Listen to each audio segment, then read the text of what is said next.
Hello friends, എല്ലാവർക്കും എൻ്റെ പുതിയ വീഡിയോയിലേക്ക് സ്വാഗതം. ഇന്ന് ഞാൻ നല്ല സോഫ്റ്റ് ആയിട്ടുള്ള അതോടൊപ്പം ചെറിയൊരു ക്രിസ്പി ആയിട്ടുള്ള നെയ്യപ്പം എങ്ങനെ ഉണ്ടാക്കുന്നതാണ് കാണിക്കുന്നത്. അതിനായിട്ട് ഞാൻ ഒരു ജാർ എടുത്തിട്ടുണ്ട്. അതിലേക്ക് ഞാൻ ഒരു 5-6 മണിക്കൂർ കുതിർത്ത് വെച്ച പച്ചരി ചേർത്ത് കൊടുക്കുന്നുണ്ട്.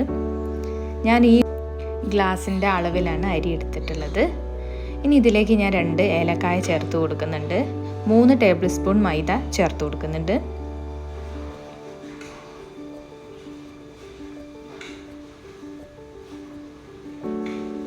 ഇനി ഇതിലേക്ക് ചെറിയ ജീരകമാണ് ചേർത്ത് കൊടുക്കുന്നത്. ഇനി ഇതിലേക്ക് ഞാൻ 1/2 കപ്പ് ശർക്കരപ്പാനി ചേർത്ത് കൊടുക്കുന്നുണ്ട്. ഇനി ഇതെല്ലാം ഒന്ന് നന്നായി മിക്സ് ചെയ്തിട്ട് ഇതിലേക്ക് കുറച്ചും കൂടി ശർക്കരപ്പാനി ചേർത്ത് കൊടുക്കുന്നുണ്ട്. കുറച്ച് വെള്ളം ആഡ് ചെയ്തിട്ടുണ്ട്. ഇനി ഇതൊന്ന് നന്നായി അരച്ചെടുക്കാം. ഇത് അരച്ചെടുത്തിട്ടുണ്ട്. ഇനി ഇതിലേക്ക് കുറച്ച് ഉപ്പ് ചേർത്ത് കൊടുക്കാം. ഒരു നുള്ളുപ്പാണ് ചേർത്ത്.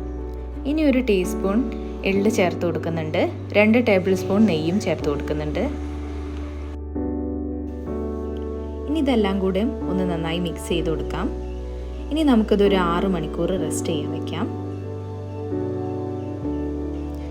6 മണിക്കൂർ കഴിഞ്ഞിട്ടുണ്ട്.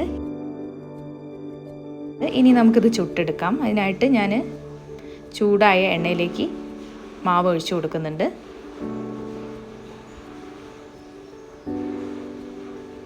നന്നായി പൊങ്ങി വന്നിട്ടുണ്ട് നെയ്യപ്പം. നല്ല സോഫ്റ്റാണ്, അതോടൊപ്പം നല്ല ക്രിസ്പി ആയിട്ടുണ്ട് നെയ്യപ്പം. നല്ല അടി കട്ടിയുള്ള പാത്രമായിരിക്കണം ഉപയോഗിക്കുന്നത്. കൂടാതെ എണ്ണ നന്നായി ചൂടായിട്ടുണ്ടെങ്കിൽ കുറച്ച് സിമ്മിലാക്കണം, അല്ലെങ്കിൽ പെട്ടെന്ന് കരിഞ്ഞു പോകും. ഷേപ്പ് കിട്ടാതെ ആവാനും ചാൻസ് ഉണ്ട്. നമ്മുടെ നെയ്യപ്പം ഇവിടെ റെഡി ആയിട്ടുണ്ട്. ഉള്ളു വേവാതിരിക്കുക അങ്ങനത്തെ പ്രശ്നമൊന്നുമില്ല.